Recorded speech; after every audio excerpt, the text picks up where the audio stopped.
Hey and welcome back to Fanfic Reading. Today we are reading The Warmth That Changed It All by Raalm and ToxicExotic. I hope you enjoy. Chapter 79, Animosity. Leaning her head against the cool window of the car, Weiss let out a small sigh of agitation. Though she had only been serving as Jacques' assistant for 2 days so far, they had been the worst 2 days in the history of her employment at the company. Accounting had been boring, but at least there her work was important to making sure everyone was informed on what the company could afford and what it couldn't. Unfortunately, being an assistant offered no such thing. Instead, she spent her days taunted by important calls from business partners and acquaintances, slowly getting more and more annoyed at knowing all she was able to do was schedule them in for lunch. She knew that was the man's intention though. To try and show her exactly how it would feel to be ostracized from the company. To try and drive a wedge between her and Yang by building up a sense of resentment for her current situation. But it wouldn't work. She knew exactly whose fault it was that she was stuck in banality. Thankfully though, all hope wasn't lost. Seemingly having followed up with Ironwood on what she had revealed, Jacques had changed his mind on removing her from the nerd chip and giving the project to Dr. Watts. She was now required to report to him though. One good thing had come from the whole situation though, and that was that Jacques seemed to be in agreement that the only way the chip was going to work was to keep Dr. Polendina as the lead researcher. As such, he was required to keep the project in Vale, and that meant they were free to pursue the additional funding from the RMRF. So that was where she was headed, to officially introduce the project to the Foundation so that they were able to consider it in all future grants. However, though she wasn't particularly nervous about the meeting, she did wish she could at least talk to her girlfriend before it. Due to the woman having to get rid of her number, their conversations had been rather limited over the last few days. Though they still talked for a while at night using the apartment's landline, Weiss once missed opening her scroll to see random messages from the blonde that would frequently make her smile. It was a small thing, but one that had always made her happy. Fortunately, though, she already obtained the secure number and would be giving it to her when they met up for lunch. Yet another thing she was excited about after having to break a promise to be at the apartment last night. "Got another truck following us," she heard Hazel say, his deep voice pulling her from her thoughts and bringing her back to the present. "Want me to lose them?" Turning around to look out of the back window, Weiss let out a small groan. The press had been so much more persistent ever since finding out about Yang's past, digging up whatever they could about Yang's family and friends, and spreading all kinds of rumors and speculations, and Weiss hated it. Mostly because it was more invasive than usual, but also because they had taken a special liking to theorizing about Yang's involvement in the attack on Shini Tower. It was never nice to have the most traumatic moments of her life thrown in her face, but for them to be trying to insinuate Yang was involved in any way was aggravating, especially when she was already dealing with that at work and at home. "No," she breathed, turning back around. "Just ignore them for now." "ALR all right," he replied with a cough. "Is everything okay?" she asked, having heard him cough a few times during the drive already. "MHM. Just a sore throat. You can take the day off if you are feeling under the weather." "I'm fine, Miss Schnee," he said firmly. "Okay then," she hummed, not wanting to pry. Fortunately, as she leaned back into the seat and let the man focus on driving, she felt a buzzing in her pocket and pulled out her scroll. Seeing a message from Reese, she quickly opened it and shook her head. All packaged and on its way. Might take a bit due to postal strike though, so try not to rip it off her when it gets there. Smiling slightly, she wrote a quick thank you. She felt her scroll vibrate again as a second message came in. "Also thank Blondie for me. I got a hot, like OMG really hot, date tonight." Chuckling sliding as she knew exactly how most of Reese's first dates ended, she added a good luck to the end of her reply and pocketed her device. She was happy for her friend. Though Reese was incredibly smart and talented, she lacked the focus and drive to really put them to use. But from everything Yang had said, Arslan certainly seemed the kind of person who could help in that regard. "Looks like something's happening up ahead," Hazel said, pulling her out of her head again as they approached Viridian Court. Looking out of the window showed that Hazel was indeed right. Gathered around the steps that led up to the large buildings were a group of at least 100 people holding signs and menagerie flags. From the amount of tails and ears she could see, she guessed that most of, if not all of them, were faunus. "Probably protesting for ramen no tanjo," she theorized, removing her seatbelt while Hazel parked in a free space. "MMM," he hummed. "You want me to escort you inside?" No, thank you, Weiss replied with a smile. I'll be fine. I will be a few hours though, so I'll call you when I need to be picked up. Seeing the man give a nod and relax into his seat, she pushed open her door and stepped out into the warm street. Almost instantly the sounds of yelling and chanting greeted her ears. Now closer, she was able to see that she had been right about the cause of the protest, as the boards had numerous things written across their faces regarding the holiday. Unfortunately, a few of them also held the old White Fang logo, and though it was missing the scratches of its more extremist counterpart, Weiss still felt her body seize up a little. Quickly shrugging it off, however, she let her eyes scan over the crowd and made her towards the building. Before she could even make it to the top of the steps, though, she spotted some familiar faces. Sat on the top step with a pair of signs in their hands were Blake and Ilya, both of them smiling and looking more at home than she had ever seen them. Where the cat fauness usually had a more reserved, almost detached air to her, Weiss noticed that she looked much more confident. Her back was straight, her ears were perked up proudly, and there was a glint in her amber eyes that Weiss hoped to see more often. Ilya was much the same too, but Weiss could see how the outspoken girl was more comfortable amid a protest. It seemed the two of them had spotted her as well, as both gave her a warm smile as she approached them. Hey, Weiss! Blake smiled, one of the most genuine smiles Weiss had seen from her friend. Hello! She returned the smile. You certainly seem to be settling into your new lifestyle well. Thanks, Blake said, the light in her eyes shining even brighter at the compliment. It feels good to be out here doing something again. Told you. Ilya grinned smugly. Well, I'm happy for you. She looked around at all the signs. I hope you succeed in your goal here. It's about time Raalm no Tanjo was acknowledged. Not everyone feels the same, unfortunately. Blake sighed, though quickly perked back up. We do have a petition, though, if you want to sign it. A name as famous as yours would really help give it some weight. Weiss replied with a little uncertainty. I can certainly give it a read, but I make no promises. While Weiss wanted to sign whatever it was that Blake needed her to sign, she had been taught her whole life not to sign anything she didn't agree with, and that under no circumstances should she ever sign something without reading it first. It was far too easy to fall victim to scams or have your name associated with something seedy. And though she knew Blake and Ilya were not the kind of people to do such a thing, it was still better to always be safe than sorry. Thankfully, the girl gave an understanding nod. I'll go get our sheet from Luna, Ilya said, standing up from the stairs and walking off into the crowd. She won't be long. Blake smiled once the girl was gone. I take it you've got a meeting here? MHM. Weiss nodded, taking a look around to see the reporters that had followed her had arrived and begun to take pictures. Just regarding my project, Father finally gave us the go-ahead. Ah, Blake hummed and leaned back. Speaking of your dad, well, I can't say for sure it was him, but Son was fired last night. What? Weiss scowled, knowing the time was far too convenient for it to be a coincidence. Did they say what for? Apparently the manager foresaw his relationship with a known White Fang member to be disruptive to operations. Blake shrugged. Son isn't really bothered since he never really wanted to work there anyway, but I figured you'd want to know. That still doesn't make it right, Weiss thought to herself with a sigh. Not only did Son and Blake not deserve to be punished for her defiance of Jacques, firing someone for such a reason gave way for the potential of an unfair dismissal lawsuit. Yet again, the man was using the company for his own means and risking even more of its reputation. Thank you, she breathed and shook her head. I will look into it. If Son needs anything, then tell him not to hesitate to ask. I will. The girl nodded, her ear twisting to the side and her eyes flicking to the crowd. Here they come. Confused by the plural, Weiss turned to look where her friend's eyes had settled and saw Ilya emerging from the crowd with another woman by her side, wearing a gray pantsuit. The woman was tall and lined with silvery hair, out of which protruded two wolf ears and gleaming green eyes. Eyes which were fixed on her. Weiss definitely heard the nerves that had entered her friend's voice. This is Luna Howells. She runs the meetings me and Ilya go to.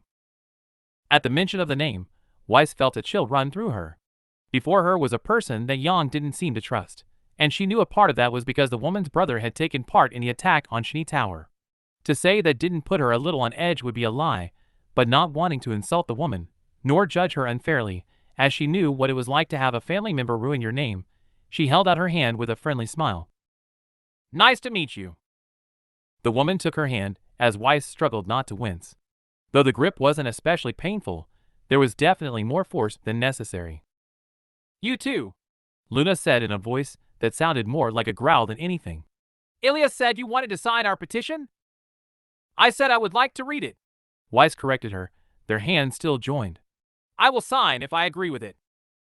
Scared we'll use your name to attack you." Luna's eyes turned into a suspicious glare, but Weiss met it with ease. While the woman before her seemed to carry many of the same qualities as Sienna, she didn't quite wield them with as much authority. "Simply doing my due diligence," Weiss smiled back, "as anybody should do when attaching their name to something." An amused hum rumbled from the woman's lips, and she finally dropped the handshake to hold out the clipboard.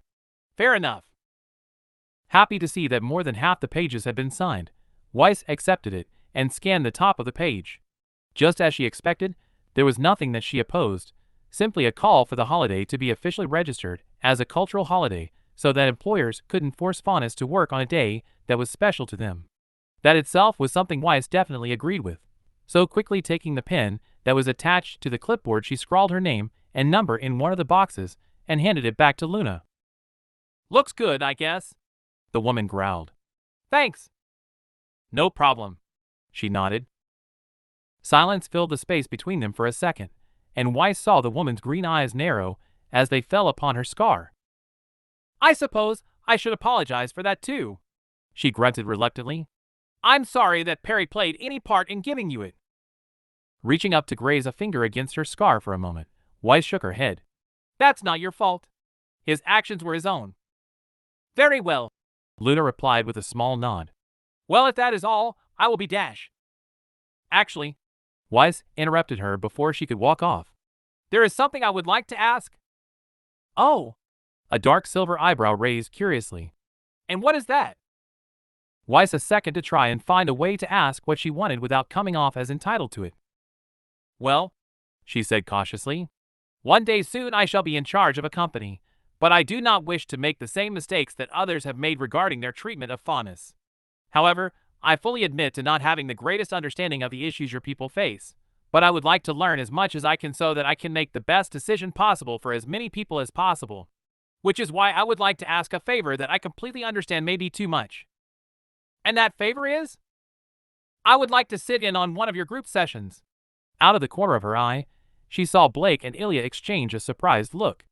"I know that is a big ask, and that some of your group might not be comfortable with it, but I think it would be very beneficial for me to hear people's experiences firsthand so that I know what to avoid in the future." For almost a minute Luna simply glared at her, though Weiss was quickly catching on to the fact that glaring seemed to be the woman's natural default. However, with what she knew was such a big ask, Weiss couldn't help but worry she had asked something extremely inappropriate. After all, the people that attended those meetings did so to have a place when they could safely express themselves without fear of judgment. "That is not for me to decide," the woman said eventually, her vibrant green eyes not leaving Weiss. "I would have to take it up with the group." "I completely understand." She smiled, happy that there had been no offense taken from her words. "Good. Is that all?" Weiss gave her a nod. "All right then." Without even bothering to say goodbye, Luna turned on her heel and walked back into the crowd. Once she disappeared, she turned back to her friends and gave them a sheepish smile. "I didn't overstep, did I?" "Nah," Blake chuckled. "That's just Luna. She can be a little intense, but she's a good person." "Good." She breathed in relief and looked down at her watch. "But I should be going actually. My meeting starts soon. You're meeting me and Yang for lunch, right?" "Yep. I'll be picking Ruby up after her shift too, so she'll probably end up joining us as well." To her surprise, she saw Ilya look away as her hair turned a slight shade of blue at the mention of the redhead. "Care to join us, Ilya?" "No," the girl stuttered with uncertainty. "Think I'm just gonna work on my college application." Though Weiss found it odd that Ilya would refuse to hang out with them despite Ruby being involved, someone the girl always seemed eager to hang out with, Weiss chose not to push it. Having gotten a similar reaction from the younger girl a few days prior at the mention of Ilya's name, and seeing the chameleon girl's freckles tint to a color she knew meant sadness, she could only theorize that something had happened between the two. And unfortunately, Weiss knew that she and Ilya were not close enough for her to be prying into the girls' relationships. All right then. She smiled, letting the matter go without further question. Well, I wish you luck with your signatures. Good luck to you too, Blake said in return as she sat back up and waved to a fellow faunus in the crowd. Still unable to believe just how much more comfortable Blake looked, Weiss took a second to appreciate it. However, knowing she had to get to her meeting, she quickly broke her gaze and gave the girls a wave before continuing up the steps and towards the RMRF headquarters, her head immediately returning to going over all the notes she had prepared beforehand. Weiss was quite thankful that the day was a nice one. After all, it was her first afternoon off in days, and the fact that the sun had chosen that one to show its true brilliance was surely a good sign. However, as beautiful as it was to see the glowing yellow orb hanging proud in Vale's sky, it was nothing compared to how Yang's hair looked on those days. Even across the park from where the woman was sitting, Weiss could see the hair shining brighter than anything around it for miles, each strand such a brilliant yellow that the curls and waves made it look more akin to liquid gold than hair. Feeling a blush creep to her cheeks as the blonde turned to face her and flashed a smile that was somehow even brighter than her hair, Weiss happily returned it and began to make her way over. Weaving her way through the small crowd of people that had shown up in the small park to enjoy the day, she quickly arrived at the spot her girlfriend was sitting. Glancing down at her, she perched her hand on her hip and grinned at the blonde while watching the lilac eyes roam freely up her bare legs. All right, I'm convinced, the woman said with an appreciative hum. Of what? That whoever came up with skirts was a genius and deserves a statue in their honor. Oh, Weiss giggled. And will you ogle that statue too? Maybe, the girl hummed mischievously.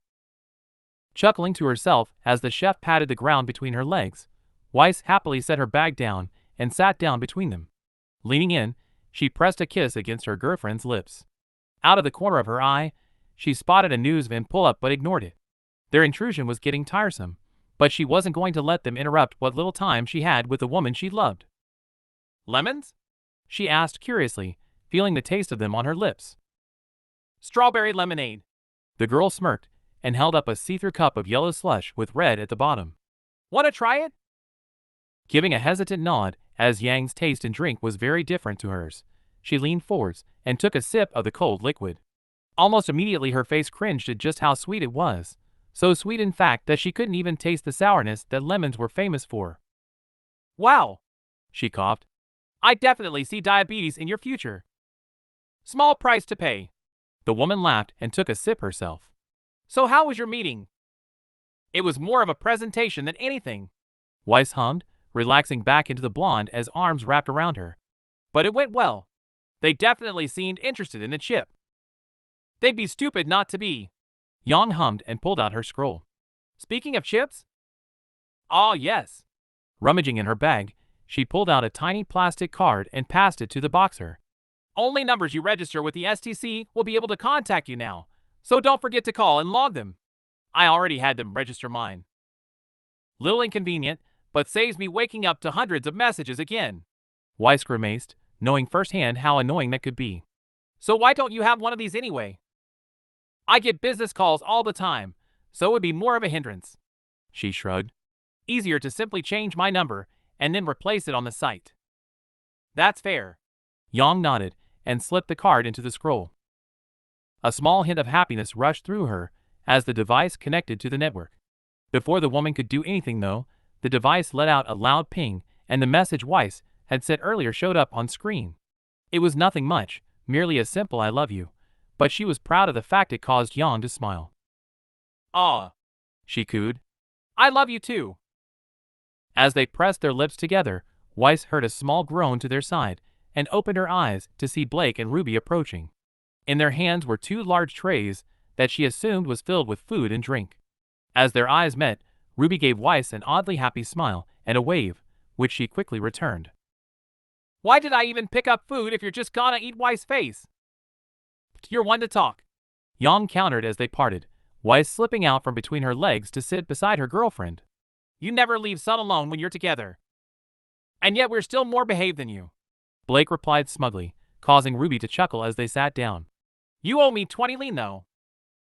While Yang grumbled and searched through her pocket for the money, Weiss looked down at the two trays and saw that one of them was actually filled with a bunch of bowls that contained different meats and vegetables. On the side of the plate was a small stack of fresh rolls. On the other was some colorful slushies, a few tubs of ice cream, and 2 slabs of cake, one chocolate and the other a plain sponge. Having not even eaten breakfast that morning, just looking at it all made her stomach rumble. "Help yourselves," Blake said, and reached out to pull what looked to be tuna towards herself. "Thanks," she replied, and leaned forward to make herself some food. "So how was the rest of the protest?" "Good." Blake nodded and tipped half of the tuna onto a roll. "We got more signatures than we thought we would, so that's a good sign, I guess. Still a long way from what we need, though." "How many do you need?" Ruby asked curiously. 10,000 to have it brought before a committee," Weiss answered since Blake's mouth was full. 100,000 for it to be brought before the council themselves. "The fact you even have to do it in the first place is stupid," Yang replied bitterly. "I agree," Ruby added. "Yeah, well," the fauness hummed and leaned back on the grass while pulling out a book from her bag. "Life's never exactly been fair for us." Unable to deny that, Weiss took a bite from her roll and offered the girl an apologetic look, though it was quickly waved aside. "We'll get what we need, though," the girl said and opened the book. "I would help, but it's probably for the best that I stay out of the media as much as I can right now," Weiss breathed. "Raalm knows what my father would do if he's already targeted Sunday." "It's fine, Weiss. You sign the petition, that's enough for us." Still, Weiss thought to herself and took a bite of her roll. She really wished she could do more to help, maybe even send the petition around to people in the company she knew would be sympathetic to the cause, but the chance of Jacques finding out and using that as yet another weapon was simply too great. The last thing she wanted was for the man to do something to interfere with the faunus' goal to get some recognition. Seemingly sensing her frustration and not being of any use, she felt Yang's hand tighten on her waist, and a kiss was placed against her cheek. "What are you reading a law book for anyway?" Yang asked, grabbing 2 rolls and stuffing them with a variety of fillings. "And should I be worried that this will be the next book you talk my ear off about?" "My dad's law books were the only things left in the house I hadn't read. But it is kind of interesting," the girl shrugged. "Besides, pretty sure you have more important things to worry about than what I'll talk your ear off about later." "Ugh." Weiss knew the groan was likely at the upcoming therapy session, and the fact that Blake would definitely be talking her ear off about the law book. "Don't remind me." Glancing sideways at her girlfriend, Weiss saw some nerves in the usually confident lilac eyes, and immediately felt bad for not having been around as much as she had liked. She knew Yang was scared of the upcoming session, scared that something would go wrong, and that things might be said, but Weiss also knew that therapy was what Yang and Tai needed. They clearly loved each other deeply, and wanted to resolve the issues between them. They simply struggled with actually talking. Thankfully, Dr. Dark was perfect for that. Though she had only seen him a handful of times during her stay in the hospital, she couldn't deny that his emphasis on listening and offering advice more than solutions had been greatly beneficial to her recovery. He never treated therapy like a magical cure that could solve all the problems one had, but as a way to slowly understand the issue that someone was facing and learn to accept them. And though she still wasn't exactly fond of it or the memories it brought, it was thanks to his sessions that she had eventually stopped hiding her scar. "You'll be fine," Weiss smiled softly at the blonde. "So everyone says," the girl mumbled with her mouth full. "Still don't like the idea of a therapist getting in my head, though." "You say that like there's anything in there," Blake replied from behind her book, causing Ruby to chuckle. "But Weiss is right. You're just psyching yourself out." "I like therapy," Ruby added with a comforting smile to her sister. "Dr. Rhodes is awesome, and Luna's group is really nice." "Yeah, well, if Dark is anything like Luna, then I'm canceling immediately." At that comment, Blake sent her friend a scowl. "He's not." Weiss reached out and put a hand on her girlfriend's arm. "If you ever feel uncomfortable or need a minute to collect your thoughts, he'll understand. I promise." "Who knows?" Blake smirked at them. "Maybe after that, he can take a look at your habit of punching people." "Ha-ha," said mockingly and leaned back. "Keep Luna away from me, and there'll be no punching." "Not this again." Blake groaned and closed her book. "Luna isn't to blame for what happened." "You keep saying that, but I seem to remember it differently." Yang glowered back. With a deep sigh, Blake put the book aside as glared at the blonde with annoyance. Before they could begin, though, Weiss gave a short cough. I think I'm going to get an iced coffee, she said, keen to avoid whatever argument the pair were about to have. I'll join, Ruby said eagerly, already standing up. Walking away just as Blake told Yang she was being stupid, Weiss shook her head. She thought after having made up upon returning to Vale that the two would be back to how she had always seen them, but apparently not. She hoped that it was merely growing pains from them both traveling different paths for the first time and learning to accept what the other had chosen, but she also hoped it passed soon. After all, the last thing either of them needed when they were finally doing something they loved was to fall out with their best friend again. I hate when they fight, Ruby sighed, as they weaved their way towards a cafe that sat on the edge of the park. They will be fine, Weiss consoled the girl. They are simply adjusting to their new lives. I know. The redhead breathed and shoved her hands into her jacket pockets. I just don't want them to fight like they did last time. Feeling bad for the girl as she knew exactly what it was like to see two people she loved argue, Weiss reached out and slipped her arm through Ruby's. Neither of us are going to let that happen, she replied with a smile. Watching the younger girl look up with her and nod, she made a mental note to talk to Jan about how Ruby was feeling later. However, since they were both alone and in need of taking their mind off the argument that was likely happening behind them, Weiss figured it would be a good time to bring up what had been discussed a few days ago. So, she said casually, not wanting to sound like she was pressuring her for an answer. Have you given any thought to my offer? Huh? Though confusion entered her eyes for a few seconds, it quickly cleared. Oh, a little? A little? She asked with a raised eyebrow, thinking the offer to go to her dream school would be at the front of her mind. Sorry, the girl mumbled and looked down. I am thinking about it, I promise. It's just, that's a lot of money. It is, Weiss hummed. But it will be going to a good cause. But what if I don't do well? Or I don't fit in? Or I drop out? Well, I can say right now, I have no concerns about your first and third worries. She smiled across at the girl. Beacon is your dream college, and you have worked tirelessly to get into it. As for fitting in, I don't think that will be too much of an issue considered how unique Beacon students tend to be. Unique in what way? The girl asked curiously. Well, you've already met Penny. Weiss smirked, having met the girl a few times herself in Dr. Polendina's office. She is far from alone in her eccentricities. The engineering students even made large study balls with heating and rotating walls because they hated being inside. Trust me, Ruby, you are more likely to find people who will accept you than exclude you. The girl fell silent. Not wanting to interrupt, Weiss simply steered them clear of some reporters that were waiting ahead. She knew it was daunting to finally be faced with the chance to live a dream, but she didn't want Ruby to miss out due to fear. Not when she believed the girl could accomplish so much. All she needed was an opportunity, and Weiss was more than happy to give her that. But she also knew that someone else paying for that opportunity only added to that pressure. Can I wait until I hear back from Beacon? She asked after a minute. Of course. Weiss nodded, more than happy to wait for her reply. Take your time.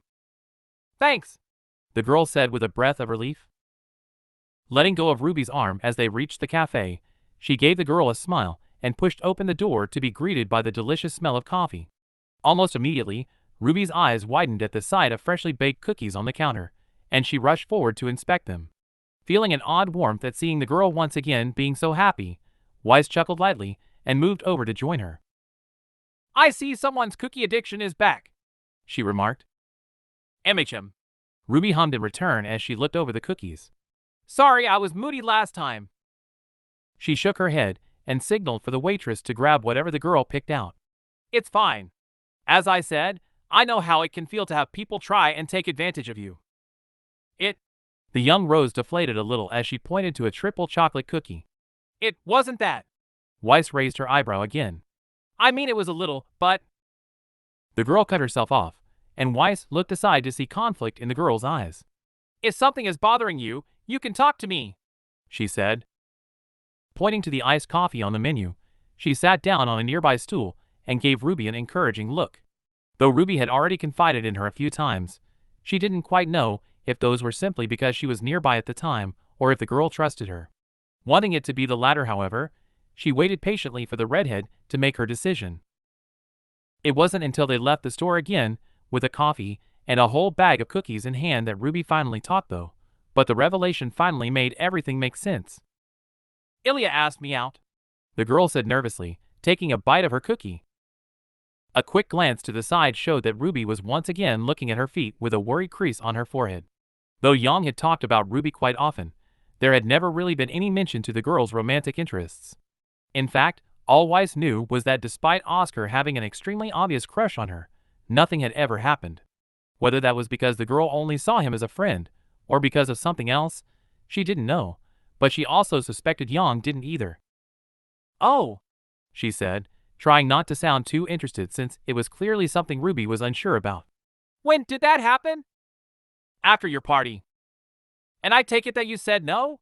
Weiss deduced, though was quickly surprised by the shake of the girl's head. "I ran away." "Oh dash. And now things are weird, and she won't talk to me, and she keeps swapping shifts, and Callie says she isn't in when I know she is. And when I went to the shop yesterday, she turned blue when she saw me, and I really didn't like it, but I know it's my fault, but I don't know how to fix it." Not knowing how to deal with Ruby's ramblings, Weiss simply placed a hand on the girl's shoulder and steered her towards a nearby bench. Sitting her down just as the girl deflated even more and raised the cookie to slowly suckle on in, she quickly took the seat beside her. "I'm sure she is just taking some time to think," Weiss reasoned from experience and gently rubbed Ruby's arm. "But do you mind if I ask why you ran?" "I don't know," the girl sulked. "I was just surprised." "That's understandable," Weiss sympathized. "But how do you feel about it now?" Ruby let out a low breath that was filled with sadness. "I don't know. I mean, I like her, and I really like hanging out with her, and it feels different too when I hang out with Penny and Oscar, and Jan says that's how you know. But? Isn't there supposed to be more?" Ruby asked, genuine sincerity in her voice. "You and Yang are always holding hands and kissing and stuff, and so are Blake and Sun, and John and Pyrrha. Aren't I supposed to want that too, if I like someone?" "Not necessarily," Weiss answered, realization starting to click. "Ruby, have you ever actually felt those things before? Wanting to kiss someone or be physically intimate in any way?" Ruby shook her head with barely a second of hesitation. "No. Does that make me weird?" It was Weiss' turn to shake her head. "Not at all. Everyone experiences attraction differently. Some are very physically oriented, while others are more attracted to how a person makes them feel emotionally. Neither are wrong or right, they simply are." "But what if Ilya wants those things?" "Then that is something you two should talk about, if you are interested in accepting her proposal, that is," Weiss said, and let her hand rest on the doubtful girl's shoulder. "But just remember, while you might not feel the urge to engage in those kinds of things, that doesn't mean you won't enjoy them if they do happen. And if you don't, then you are completely within your right to stop." Wrapping her arm around Ruby's shoulder, she pulled the girl into a gentle hug in an attempt to reassure her. While she was used to doing such an action with Yang, it still felt weird to be doing it with someone else. Even if it was the right thing to do, showing sisterly affection was still a little new to her. Nevertheless, she was happy that the girl seemed to appreciate it, so put her own discomfort aside. Eventually, though, the girl began to pull away, and Weiss retracted her arm, offering her a confident smile, which was quickly returned. Albeit a little more nervous than confident, she took a sip of the delicious coffee and stood up. Holding her hand out, Ruby quickly took it and pulled herself up. To Weiss' surprise, however, a pair of arms were quickly wrapped around her waist as the girl closed the space and pulled her into a proper hug. "Thank you," the girl said. Weiss stumbled, caught off guard by the renewed affection, though quickly regaining her composure and smiling as she returned it. "You're welcome, but we should really get back to those two before they realize we're missing." "Right," Ruby replied, pulling away and digging into her bag to pull out a cookie. "Here, I got a sugar-free one for you." Accepting the cookie with a grateful smile, she turned around and began to walk back towards where they had left Blake and Yang. Though she wasn't exactly sure how much help she had been, she was glad she could at least provide an ear for the girl to vent her worries to. She was even more thrilled, though, that Ruby seemed to trust her enough to want to confide in her. So once again slipping her arm through her friend's, so took a bit of her cookie and found it to be rather enjoyable. "It looks like they made up," Ruby said as Yang and Blake came into view, both laughing with each other as they looked at Blake's book. Making sure to hide her own relief, she gave the girl a nod and took another sip of her delicious drink. "I told you they would." Chapter 80, Therapy. 10 minutes. That was how long Yang had spent listening to the steady ticking of the ornate clock that hung on a plain white wall. Although she was becoming increasingly certain that the clock was wrong. While it had seemed fine when she first arrived and checked in with the receptionist, the longer she had listened to it tick, the more time there seemed to be between each one. She refused to believe that a second could be so long. No, the clock had to be wrong. So, stopping the shaking on her knee, something she hadn't been aware she'd been doing, she ran a hand through her hair and pulled her scroll from her pocket. Unfortunately, as glad as she was to be able to use her scroll again, and to see the affectionate message that her girlfriend had surprised her with earlier, she was thoroughly unhappy to see the clock was, in fact, correct. There was still another 3 minutes before they would be called in by the therapist. So letting out a small groan, and leaning back in the comfortable chair, she pocketed her device, and resumed the shaking of her knee. "You okay, firecracker?" she heard her dad say to her side. The man had arrived only a few minutes after her, but not much had really been said between them. "Yeah," she muttered, only lying a little bit. "Just not exactly where I want to be right now." "Oh," Ty said in a low voice. "You know we can postpone dash." "What?" "No dash." Turning to look at him, she saw a sad look in his eyes as he looked down at his knees. "I didn't." She took a deep breath and put a hand on his knee. "I want to be here, I'm just. You know how well me and therapy go together. Like a brick in a window?" "Exactly." They both let out a soft chuckle. It wasn't untrue. She was 13 the last time she had been in therapy.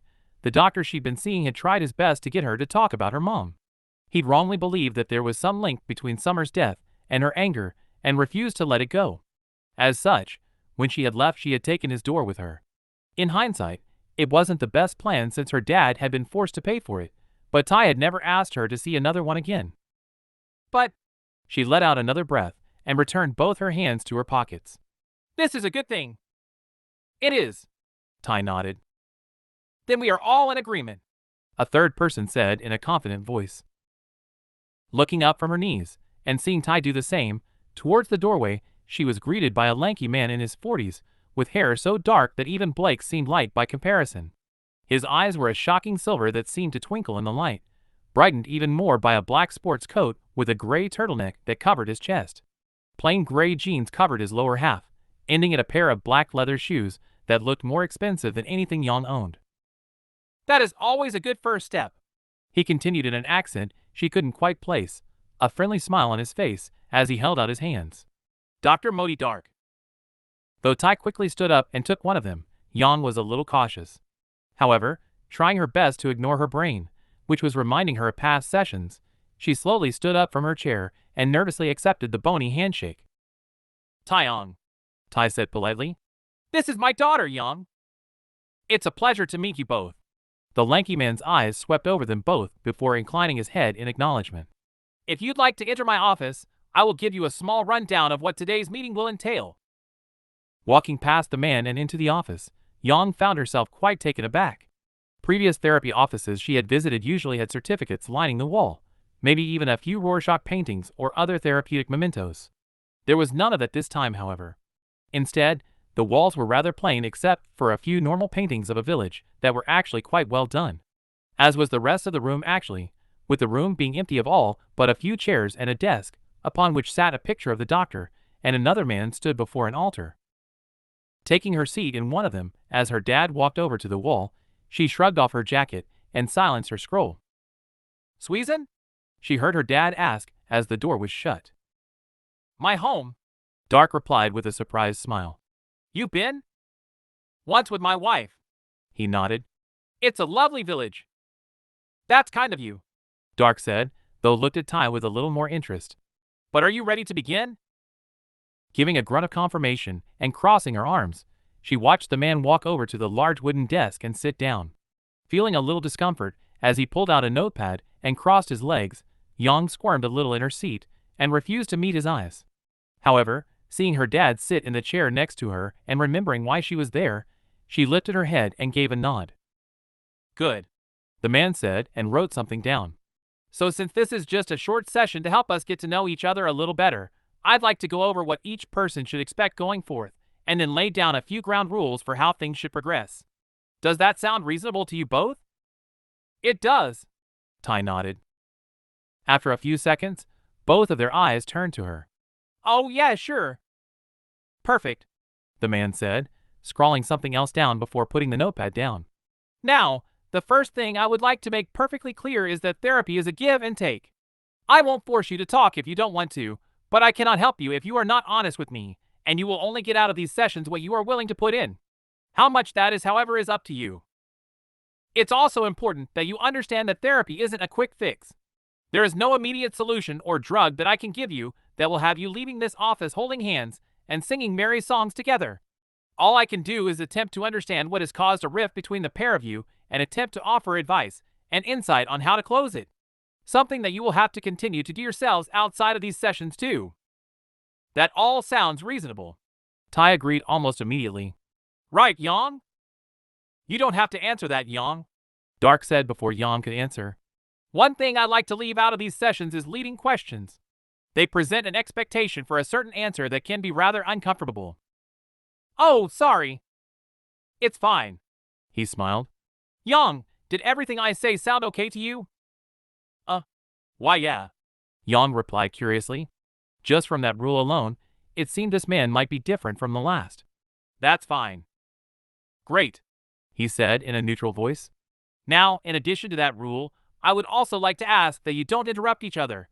I know it will likely be a hard adjustment, but I believe you will find it helpful in the long run to hear how each other feels in its entirety before formulating your response. The third and final rule is another simple one, but one that also might prove challenging at first, and that is to not throw around accusations. For example, if one of you believes the other has treated them unfairly, try not to use accusatory mannerisms. I feel you have been unfair instead of you have been unfair leads to much healthier and more open discussions due to the other person not feeling the need to be on the defensive. Just as before, those seem like rather understandable rules. So giving the man a nod, an action that Ty mimicked, she sat up a little straighter in her chair as Dark gave a smile and pulled out 2 files from his drawer. While one was rather small, the other was quite thick with numerous colored tabs. Perfect, he said, and set them on his desk. So I see you have both been in therapy before. Ty, yours appears to have been quite extensive. Yang, yours not so much. Yeah, she grumbled and scratched the back of her head as the man pulled her file open. It didn't really go too well. Dark hummed, skimming through the pages and scowling a little. I can see why, though that's not your fault. To her surprise, he picked up the file and dropped it into a trash can beside his desk. Almost immediately, her respect for the man soared. Not to worry. We'll just start a new one. He smiled and picked back up his notepad. So Yang, from the address you gave us, I know you have recently moved out, but in your own words, how would you describe the situation at home while you were still there? Oh. Yang had not expected the question to come so soon. In fact, she had hoped that the man would focus a little more on Ty at first, but apparently not. I dunno, she shrugged. It's weird, I guess. Sometimes everything feels fine, and others not fine. Would you say you argue a lot? She gave him a nod. And how often would you say these arguments occur? Twiddling her thumbs and shaking her knee, Yang gave another shrug. Every month or 2, I guess. Okay, he said, his eyes skimming over her as he scribbled something on his notepad. Ty, would you say that's accurate? Pretty accurate, yeah. Ty nodded, his voice so much more certain than her own. And in your own words, how would you describe the situation at home? Just like Yang, Ty didn't answer right away. Instead, he glanced sideways at her with cautious eyes and scratched the back of his head. After a couple of seconds, though, he looked back to the therapist and took a deep breath. Tense, he said in a hushed tone. I feel like I'm constantly treading on eggshells. Like everything I say or do will make her angry and cause her to leave again. It makes her difficult to talk to at times. Looking over at her dad, she saw sadness in his eyes. She didn't know he felt that. Sure, she knew she had a temper, and that she had snapped and shouted at him a lot over the years, but she had never thought the man was potentially scared to even talk to her. And why do you think that is? Dark asked and wrote something down. I let her down. After my wife passed away, I started relying on drink, and she was left to take care of everything in the house. Dark pulled open the file. Your wife, Summer Rose? Tai gave him a nod. The loss of a loved one is never easy. Would I be correct in assuming that the wedding band on your arm is hers? Yang watched her father reach up and touch the swathe of red fabric wrapped around his upper arm. Just like the other kingdoms, Mistral and Menagerie had their own way of showing bonds. Instead of rings like Veil or bracelets like Vacuo, each person exchanged a small piece of fabric that would be tied around a part of their body. That fabric was usually made and embroidered by the offering party, and the type of embroidery was always different based on what it was trying to convey. Despite it having been there for as long as she could remember though, she had never really thought about it. She'd known it was his wedding band, that the outside was emblazoned with a white rose, and the insides had a copy of Summer's vows, but she had never realized just how close the man was still holding her. Even after 12 years, the man still made the effort to tie it to his arm every morning. Yeah. MMM. He hummed and wrote it down. And how do you feel about what your dad just said, Yang? Would you say you feel he let you down? It was her turn to look down at her knees, as she knew the answer to that question. Yeah. And does that make you angry? Sometimes, Yang admitted. I had to do without him. I did so much while he was gone. I grew up, and he doesn't tree dash. She cut herself off as the shrink raised an eyebrow. Sorry, I feel like he doesn't see that. MHM. The man hummed and wrote something down on his notepad. It can be tough when we feel people don't acknowledge our growth. How we've changed and overcame the obstacles in front of us. Dark gave her a knowing look before his eyes moved over to Tai.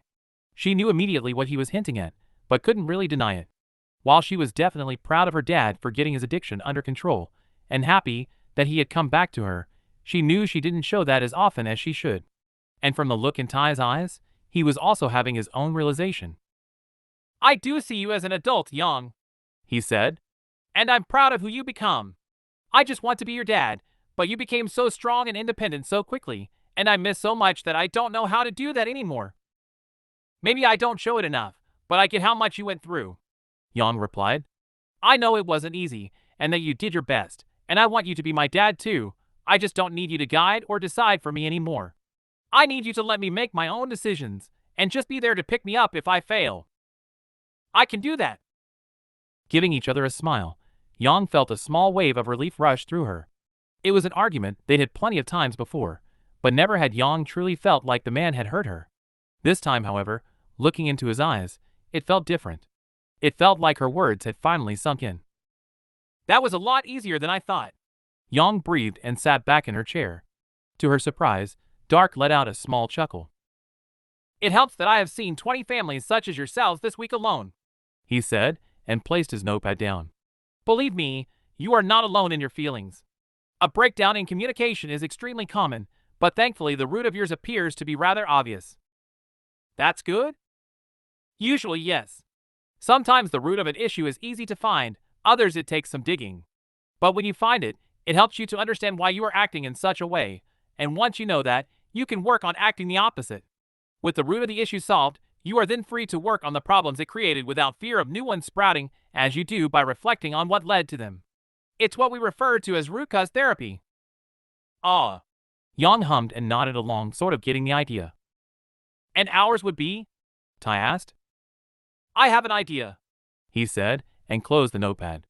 But I would like a real session with you two before I say. Early diagnosis can do more harm than good. Right. He nodded and sat back. So the session's over?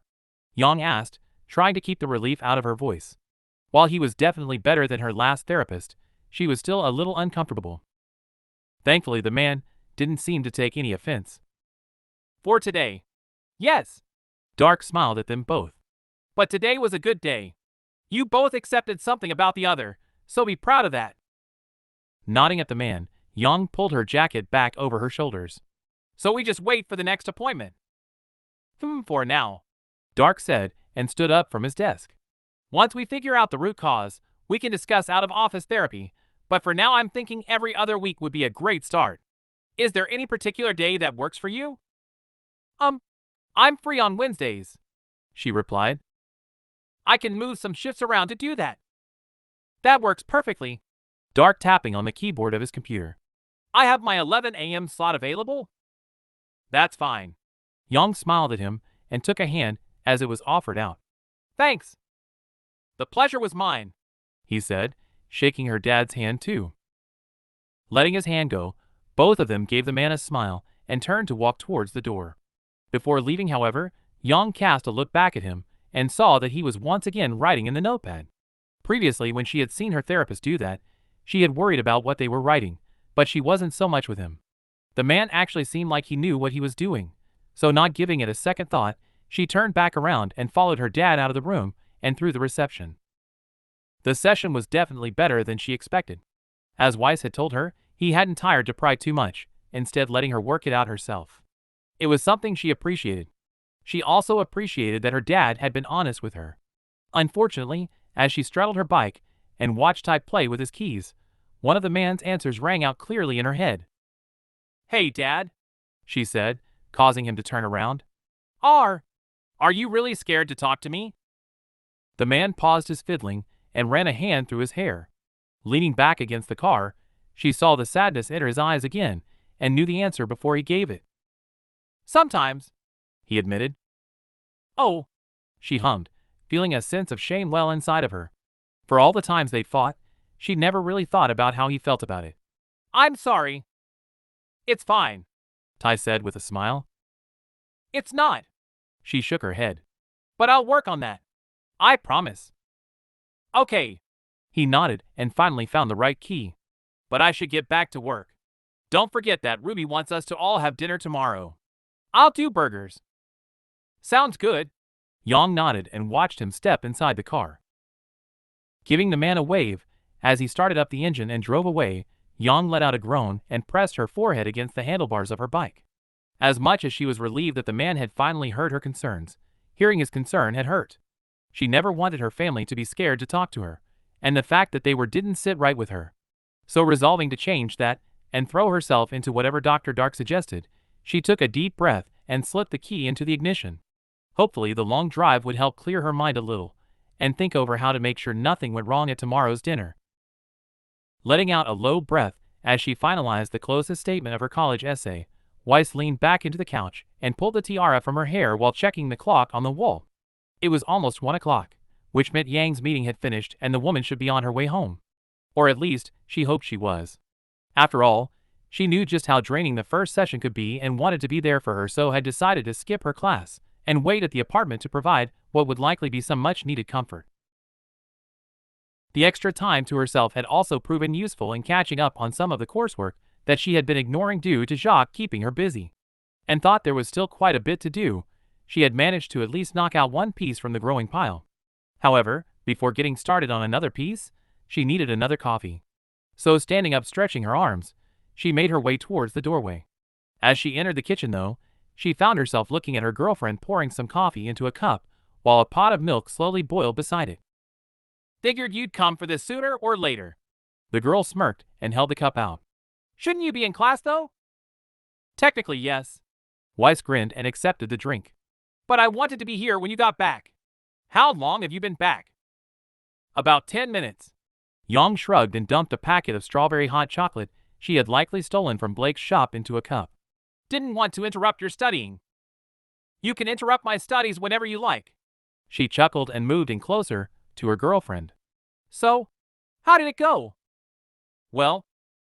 Yang paused and a sad look came across her face. Worry immediately began to pulse through her, but it was short-lived as the woman let out a humorous snort and shook her head. Rolling her eyes, she reached out and tapped the girl's shoulder. "Yang!" All right. The girl laughed, though it quickly died out as Yang's voice took on a more somber tone. "It wasn't exactly the most fun experience of my life, but you were right, as usual. Dark is pretty chill." "I'll try not to say I told you so." She teased and placed her coffee down. Pressing herself into the girl's body, she leaned up on her toes and pressed a momentary kiss against her lips. "But seriously, I'm proud of you. I know it's not easy to talk about your feelings to a stranger." "Nah, it's fine." Yang shrugged and wrapped her arms around her waist. "Besides, he helped us see some things, I guess." "So I take it you're going back then?" "In 2 weeks." "Good." Weiss smiled up at her. "You and Ty will be back to normal in no time." "Better than normal, hopefully." Hearing the sincerity in her girlfriend's voice, Weiss gave her a sympathetic look and rested her head against the woman's chest. She was happy that Dark was seemingly able to help, so much so that even Yang seemed to have faith in the man. Anyway, Yang said after a minute, gently pushing her away so she could finish making the hot chocolate. Do you mind if we just order food and continue watching Twisted? I want to just wind down right now, you know? Of course. Weiss nodded, still finding it quite funny that the brawler had a secret love for princess films. Whatever you want, Sundrop. Thanks, the blonde said, leaning over to peek her cheek as she stirred her coffee. Smiling and following her girlfriend back into the room, she set her drink on the coffee table beside her laptop and happily laid down on the couch. The second her head landed in Yang's lap, she felt fingers begin to drift through her hair so lightly that it was easy to forget just how strong Yang was. So, feeling content in the moment, she pressed a kiss against the woman's thigh and settled in for the show Yang had been making her watch for the last week. And that's all for today. Thanks for coming by and hanging out. I hope to see you next time.